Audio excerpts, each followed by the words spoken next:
समरमा natural swimming pool पनि गइएन भने साथी जिन्दगीको के मजा उठाइयो र भनेर मेरो साथीले भन्यो। त्यही माथि काठमाडौँमा म वक्क पनि भइसकेको थिएँ। So we decided to travel this place. बिहानै उठेर झोलासोला प्याक गर्यो र हामी एयरपोर्टतिर लाग्यौँ। एयरपोर्टमा 2.5 घण्टा वेट गरिसकेपछि we got into our flight and after 45 minutes of wonderful flight we reach Jhapa Chandragadhi from where the actual journey begins. त्यहाँबाट हामी ट्याक्सी चढेर 3 घण्टाको रमाइलो यात्रा गर्दै इलाम पुग्यौँ।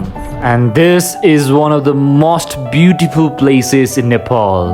त्यहाँ पुगेर साथीहरूसँग भेटेपछि एकछिन रेस्ट गरेर we called auto and after 35 minutes of downhill ride we finally reached this wonderful natural swimming pool. And the fun begins in 3, 2, 1, go!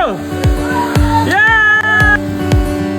Locals यो ठाउँको नाम सोध्दाखेरि different name भन्नुभयो र एकजनाले कमल दह भन्नुभयो। That's why this is Kamal Pokhari, the natural swimming pool. And we are here because